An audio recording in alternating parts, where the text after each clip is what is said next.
Buongiorno, everybody. Thank you for joining us. Good evening, good afternoon, wherever you are. On behalf of the Embassy of Switzerland, I want to thank you for joining the Swiss Film Club.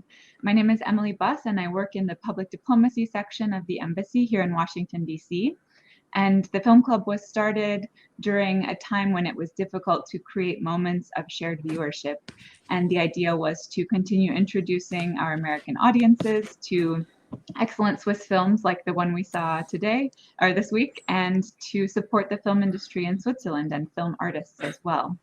I also want to say that this particular film screening and discussion are part of our celebration of the Settimana della Lingua Italiana, or the Week of Italian Language in the World. And I would like to thank my counterparts and colleagues at the Italian Cultural Institute in Washington, at the Consulate General of Switzerland in Chicago, and at the Italian Cultural Institute in Chicago for their collaboration on this film showing and the discussion. Multilingualism is very important in Switzerland. It's part of Swiss DNA and part of its cultural diversity, and Italian is one of Switzerland's 4 national languages. It's spoken primarily in parts of Ticino and Graubünden, but also there are Italian speakers all over the country. Even though about 8% of Swiss speak Italian as their first language, the cultural impact of Italian-speaking Switzerland is still great, and I would say especially in the area of film, which we'll speak about later on in the discussion. This film that we saw today, Atlas, tells the story of Allegra, a young woman with a passion for mountain climbing, dealing with the fallout of trauma and a tragic event, a climbing event in the Atlas Mountains. And the film debuted to critical acclaim at the Solothurn Film Festival this year. And it was also the first by an Italian, by Ticinese director to open the festival. So I'll be interested to hear more about that. And it was also nominated for Best Cinematography and Best Fiction Film at the 2021 Swiss Film Awards. So with that being said, I'm very happy to be joined by the film's director, Mr. Niccolò Castelli, today from Switzerland for the discussion. Thank you for joining us. And thank you for hosting me. Thank you. Thank you. And I'll try to give a brief introduction, though your career is quite impressive.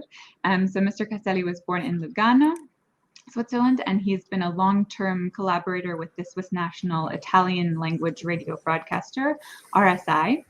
He studied in Bologna, Italy, and in Zurich, where he received his graduate degree in film direction and editing.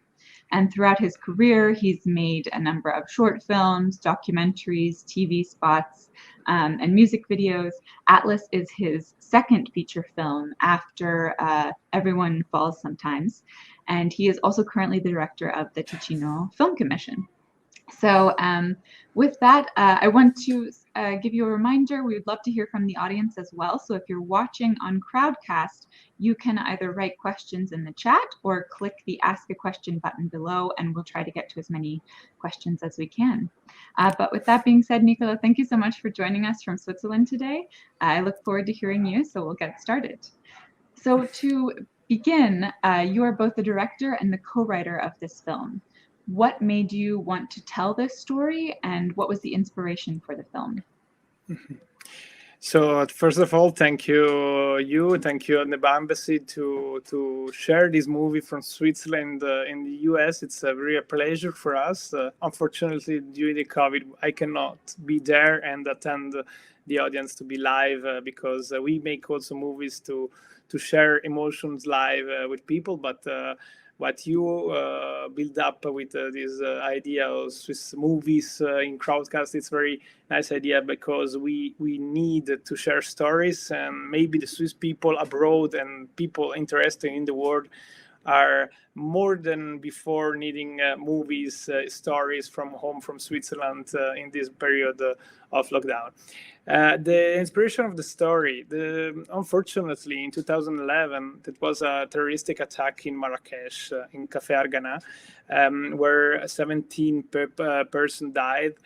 And between these 17 people, it was 3 Ticinesi, 3 Swiss Italian young guys. I know one of them. I know a girl. He died in this terroristic attack, and it shocked me. I was 28 at that moment, And I was right in this moment of my life where I was thinking I can trip everywhere in the world. I can do whatever I want in my life. And this terroristic attack shocked me because I felt, okay, the world is more than I thought. There is the world is also in Switzerland. They're all over in the world. It's also in Switzerland. So I started to think about the emotion that they gave to me this terroristic attack. And I know also the only Ticinese, friends of these three guys, they survived at this terroristic attack. Morena, I contact her, and slowly I start to write her story and to write a story about someone surviving at some tragedy like this one. But the world changed also during the years. After that was also the terroristic attack in Bataclan, in Belgium, in France, in Nice. So I thought, okay, the terroristic attack is coming. Also, the terrorism is coming in Europe, not only abroad in the Islamic countries. And the fear came into those houses. And when I saw that even me, that I'm not afraid about those things, even me, when I saw someone leaving his bag on the floor in the metro, in the underground, and leaving the bag on the floor and going away, and I was afraid also, I thought, okay, this fear is something that I should explore. This fear is something very complicated that belongs all of us in Western countries. So that was a bit the start points of this idea of this movie. Yeah. And could you speak a bit more about the process of making the film? How long did you work on it? It sounded like the story was in process for a while, but what was the casting like? How long did the production take? Things like that. Yeah, it took 7 years to do these movies. First years was only writing, rewriting, rewriting. Thanks also to the feedbacks of my producer, of co-writers, and the world was changing also all the time, and also the script was changing all the time. And then in 2018, we decided, okay, now we are ready to get financed and to get on set and to shoot the movies. But it was quite complicated because some parts of the movies are in summer, are with bright lights, mountains, very nice sceneries, and other moments are more related with the psychology of the protagonist, are more in winter, dark, rainy. So we decided also to split the shooting of the movie in two parts. We decided to shoot first the depressive part of Allegra, and we shot in winter in Lugano, all close by where I live. And then the next year in summer, we shot all the nice images of mountains, of spring, of nature. So it took almost 1 year to shoot the movies. And then it was more complicated because when we started also to edit the movie was the COVID.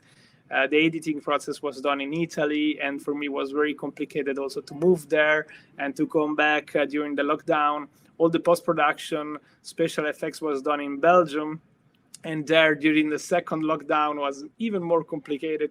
So at the end, from the start of the shooting until the end of the closing the project, the post-production, it was more than 2 years. Wow.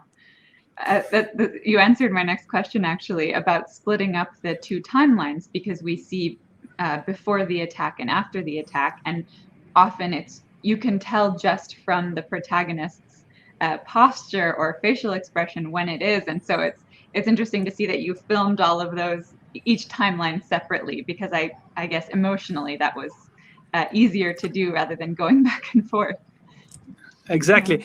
The idea was not to put too much dialogues, not to put too much explanation to the audience, but let feel the audience. And the idea was that the movie has to be shown through the eyes of the protagonist all the time. So we decided also with images and sounds to really try to bring emotionally the audience into the mind, into the emotion of the protagonist. That's why we decided, okay, let's do in summer all these moments they're happy, they're in the past, in the flashbacks, or in the future of her, and all in winter, all the moments are more depressive, more difficult. And the same times also when we were closer to her, like a prison, it was in the most sadness part, and when we saw the scenery, it was more in the happy part. So we tried to use cinema for the in the best way to tell the stories without using dialogues. Also because sometimes I think this is the magic of the movies. Sometimes when we are sad and we are on the road and someone asking us how it's going, we're saying, yes, it's everything, it's right. But in the reality, we're inside us, we're sad, and our body is telling something different than what we say. And my idea was not to put too many dialogues with her saying I'm depressive, but trying to put her saying everything is okay, but feeling that she is really on the floor. Yeah. Well, I think it worked very well. I think it was very powerful, and really, we felt the change of emotions with Allegra. And if we can talk a bit more about Allegra, Matilda De Angelis delivers a very powerful performance. And could you speak a bit more about how you two worked together to develop the character of Allegra, and particularly rebuilding her in the wake of tragedy? Mm-hmm. So first of all, we put all the screenplay in a chronological way. So even if you saw a movie, it's all mixed up like a puzzle of her reminds of all her thoughts. We put all together in a chronological way to be more clear in what is every step of her rebuilding of her psychology. Second, we took every sequence of the movie and we tried to understand what is the emotion of every sequence, because every sequence is like a step of rebuilding physically or emotionally. The two ways are going together, and it was important for me to explain to her every sequence in the moment of her psychology and in the moment of her physical rebuilding. And what she did, and I think it was the most interesting part, that she used her past to play the role. Sorry, my cat is coming. Sorry, but she used something that she lived in her past, even if it's not so tragic like the reality of the character. But she was able and she was brave to go in herself and to find some emotion and to put them on screen. Oh. Yeah, I think that, her performance was really a central component to the film. And so yeah, yes, it was also interesting. It was also interesting because sometimes there was some dialogues more on the script, but when we saw through camera that everything was already there, we take out some dialogues because it wasn't necessary. Sometimes it was enough to see her reaction to some moments to understand what she was feeling. Yeah. Well, and this leads us right, I think, into the next question, which is about another piece of this, the musical choices. So could you speak a bit about the central role of music in the film, both on the soundtrack and also as part of the story, since Arad, who Allegra meets and becomes close with, is a musician? Mm-hmm. Yes, for me, music is very important. I'm come from music world, and for me, it's central. The music, in all my works, the music are central, and for me, music was the right instrument to let speak something unspeakable. I think it was necessary to build a link between Allegra and Arad. But the link is not saying me also arrived. I had some troubles. I had some tragedies. It was something too conceptual. And I used music and I used the music of Arad to let Allegra know that other people can understand her. Because through the music of Arad, Allegra can understand and can build up a bridge between her and Arad, and discover that someone is understanding her. So the music is really a bridge between something unspeakable and not definable by words for me. Yeah, definitely. Well, I think that was another component that really spoke to audiences as well without dialogue. And it was also a nice process to develop the music. I went in Belgium. The composer of the music is Belgian. Is the guy Karim Baghili is the guy playing the flute on the concert, the Ney. And we went there also with the actor playing Arad and also with the drummer, Bisto, it's a real drummer. And we went there for a week and we composed all together the song so that also Arad could feel the song something from him. So we recorded the song, and during the shooting of the movie, we just did a playback. But the playback they did was something that belongs to them, and I think it came on screen some truth of this music. Wow, that's great. So the film tells a personal story, as you said, but it also is touching on these bigger global issues that we're still thinking about today. You said the world is changing, but and this is not even just within Europe or within the US, but we have coexistence of cultures and the need for dialogue between and across cultures. And I think the film illustrates this dialogue very realistically with not necessarily a clear outcome.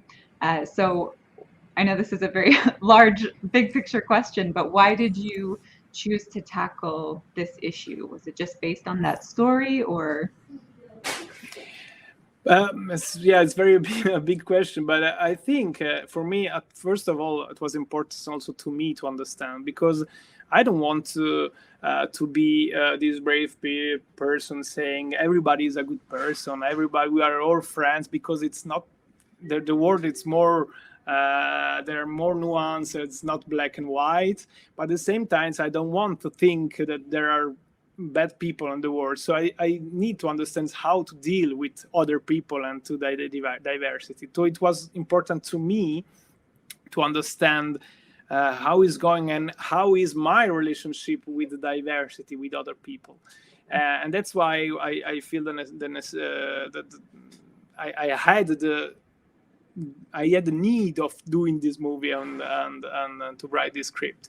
And I think the aim of the movie is not to give answers, but it explore a little bit emotion that everybody has, or a lot of people have, and to go deep in this emotion to try to understand what is our relationship with this emotion. And it's important because from that point we can try to find our relationship with the others.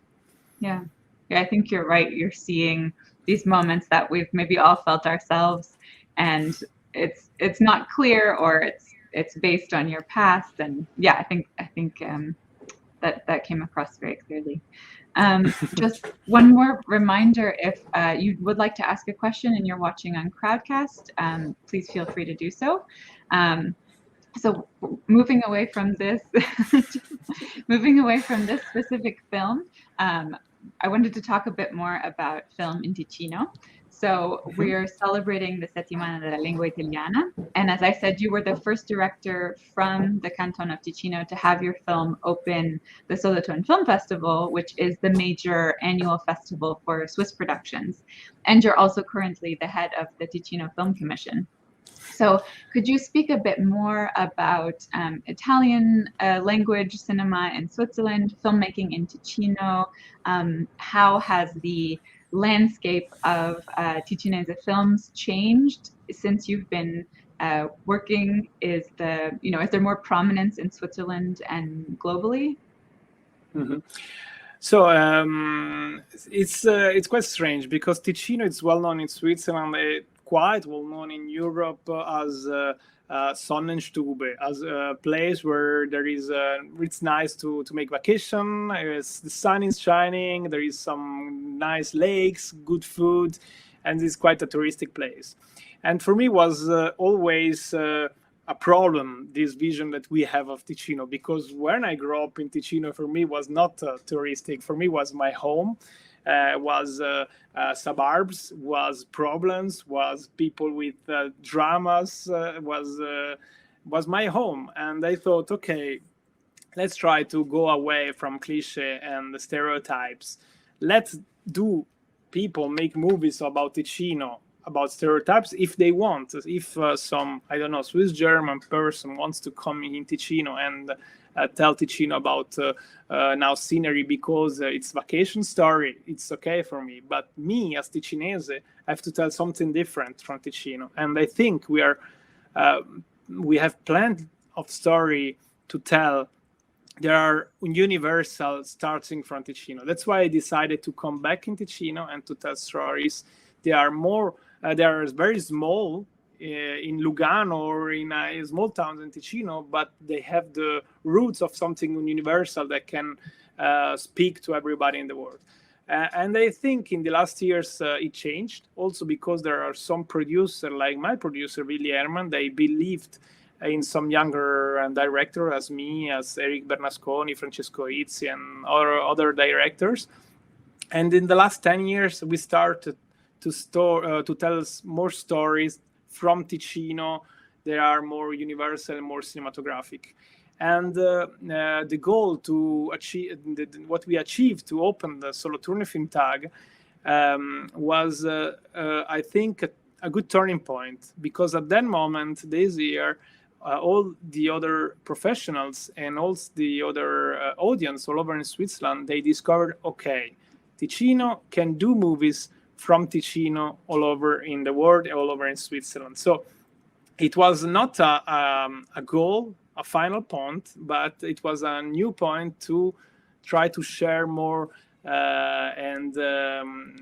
more and more our stories outside. And also with Ticino Film Commission, we are trying to show Ticino also not in the postcard way, but also in a way that we have also suburbs, industries, we have apartments, we have nights and days, we have rain also. So we have a lot of stories to do, to tell all over in Europe.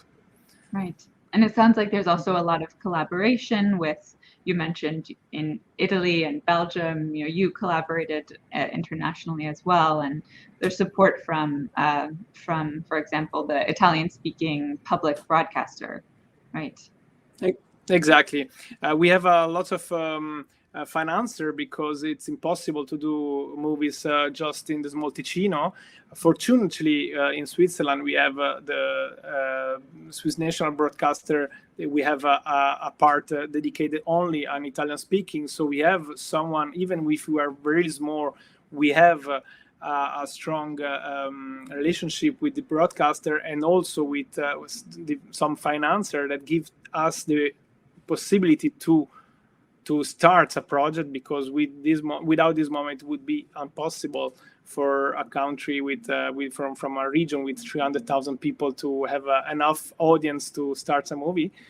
But from this start point, we have to find other people believing in movie, and that's why there is also the Cultural Bureau in Bern, in Switzerland, but also the Ministero della Cultura in Italy, in Belgium. So we have to try to build up. It's very hard and it takes time, but we have to try to go outside the finance and producing way outside from Ticino.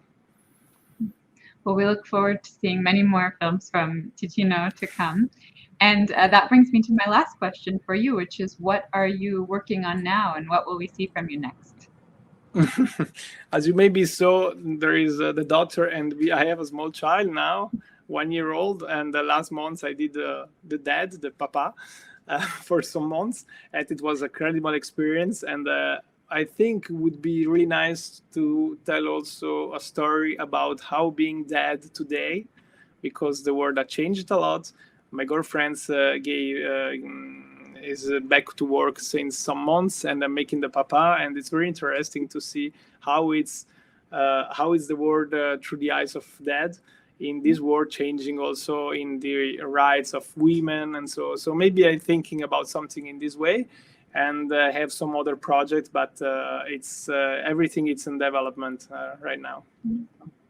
Well, as you said, hopefully we'll be able to show some of your next projects in person and have you here with us in Washington as well in the future. But in the meantime, I want to thank you, Niccolò, so much for taking the time to share your film with us and also to answer our questions. And on behalf of the Embassy, I want to thank all of you for watching and for participating in the film club. Yeah, thank you very much also from my part, and sorry for my bad English, but I was speaking German all the day long, so I'm mixing up German and English. It's sometimes it's a mess on my brain. Sorry. No, it's fantastic. It was great. So thank you to everyone, and if you want to stay tuned to the Embassy's programs, especially our next film club installments, I would encourage you to follow our social media channels, which is at Swiss Embassy USA, and our newsletter for more information. And with that, I wish you a good rest of your day. Ciao!